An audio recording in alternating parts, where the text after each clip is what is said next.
આ વાર્તા લગભગ 1 વર્ષ પહેલાંની છે. અમારો પરિવાર ભાવનગરમાં એક ફ્લેટમાં રહેતો હતો.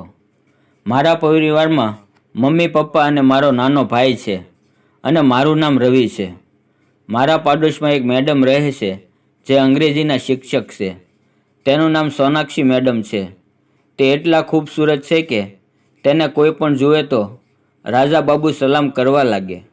હવે વાર્તાની શરૂઆત કરીએ તો હું અંગ્રેજીમાં થોડોક વીક હતો. સોનાક્ષી મેડમે મારા મમ્મીને કહ્યું, તમારા પુત્રને મારી પાસે ટ્યુશન લેવા માટે મોકલો. જ્યારે મારા મમ્મીએ મને કહ્યું કે મેડમ તને ટ્યુશન માટે બોલાવે છે, ત્યારે મને આશ્ચર્ય થયું, પણ હું ખૂબ જ આનંદિત હતો કારણ કે હું તેમની સાથે બેસીશ અને વાતચીત કરી શકું. હું રોજ ટ્યુશન જવા લાગ્યો. હું જ્યારે ભણતો ત્યારે હું ફક્ત મેડમને જોયા કરતો. થોડા દિવસ ગયા. મેડમ તો મારી સાથે ખુલીને વાતો કરવા લાગ્યા. એક વખત મેડમ મને પૂછવા લાગ્યા કે તારે કોઈ ગર્લફ્રેન્ડ છે? તો મેં મેડમને કહ્યું, હા, ઘણી બધી છે. તો તેણે કહ્યું કે તારા મિત્ર કરતાં પણ વધારે છે? મેં કહ્યું, મેડમ હું કંઈ સમજ્યો નહીં. તો મેડમ કહેવા લાગ્યા કે તું કોઈને પ્રેમ કરે એવું કોઈ છે? તો મેં કહ્યું, ના, એવું કોઈ નથી. તો મેડમ કહેવા લાગ્યા કે તું જૂઠું બોલે છે. તારા જેવા છોકરા હંમેશા છોકરીઓનો પીછો કરતા હોય છે. મેં મેડમને કહ્યું, પણ મારે ખરેખર એવું કોઈ નથી. પછી તે ટેબલ આગળ આવીને આગળ ઝૂકીને બોલ્યા, તે ક્યારેય કોઈને પ્રેમ કર્યો છે? તો મેં મેડમને કહ્યું કે મેડમ મારા પ્રેમ કરવાથી કે ન કરવાથી શું થાય છે? તો તે મને કહેવા લાગ્યા કે તને કોઈ પસંદ હોય તો મને કહે. તો મેં કહ્યું કે તો તમે મને શું મદદ કરશો? તો મેડમ કહેવા લાગ્યા કે જો તે પણ તને પ્રેમ કરતી હશે અને કહી ના શકતી હોય તો હું તારી વાત આગળ ચલાવીશ. મને લાગ્યું કે આ સારી તક છે. મેં મેડમનો હાથ પકડીને કહ્યું કે મેડમ હું તમને પ્રેમ કરું છું. તો તેણે મને એકદમ ઘરે જવાનું કહેવા લાગ્યા. તો મેં વાતને પકડતા કહ્યું કે મેડમ હું મજાક કરું છું.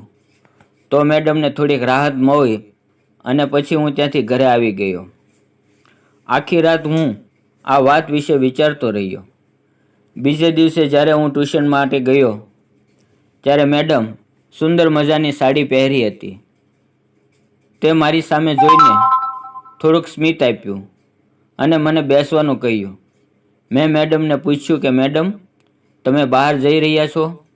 તો તેણે મને માથું હલાવીને ના પાડી. હું ફરીથી મેં કહ્યું, મેડમ તમે આજે ખૂબ જ સુંદર લાગી રહ્યા છો. પછી મારું પુસ્તક કાઢ્યું અને પછી મેડમ મને કહેવા લાગ્યા કે હું તારા વિશે વિચારતી હતી. મેં કહ્યું, શું વિચારતા હતા? તો તે બોલ્યા, આજથી આપણે મિત્ર બની જઈએ. આટલું કહીને તેણે મારા પગ ઉપર હાથ મૂક્યો. મેં તેનો હાથ જોરથી પકડી રાખ્યો અને મેં પણ મારો હાથ તેમના ગોઠણ ઉપર મૂક્યો. આ જોઈને તે શરમાવા લાગ્યા. મેં એક આંગળીનો ઉપયોગ કરવાનો શરૂ કર્યો. હું સમય બગાડવા માંગતો ન હતો અને તે પણ મને પૂરો અભ્યાસમાં સાથ આપી રહ્યા હતા. પછી હું ઝડપથી મારી બોલપેન વડે લેસન કરવા માંડ્યો. ક્યારેક હું ચોપડીના પાછળના પાના ઉપર લખતો તો ક્યારેક આગળના પાના ઉપર અવનવા લીટા દોડતો. મારા મેડમ મને વિગતવાર બધું સમજાવી રહ્યા હતા અને પ્રેક્ટિકલ શીખવી રહ્યા હતા. અને પછી અમે રોજ અવનવા પ્રયોગો કરવા લાગ્યા. મિત્રો, મને ટ્યુશનમાં ભણવાની ખૂબ મજા આવી રહી હતી અને જ્યારે થોડા સમય માટે મેડમ વિરામ આપતા ત્યારે અમે બંને સાથે જમીને નવી નવી રમત રમતા. મિત્રો, તમે પણ આવું કોઈ ટ્યુશન લીધું હોય તો કોમેન્ટ બોક્સની અંદર કોમેન્ટ કરીને જરૂર જણાવજો અને વિડીયોને લાઈક અને ચેનલને સબસ્ક્રાઈબ જરૂર કરી દેજો. આવી જ પ્રેમભરી અને મોજ ભરેલી વાર્તાઓ સાંભળવા માટે આવતીકાલે ફરીવાર મુલાકાત લેશો. જતાં જતાં આ તમારા ગુજરાતી ભાઈને એક સબસ્ક્રાઈબ અને એક લાઈક જરૂર કરતા જજો.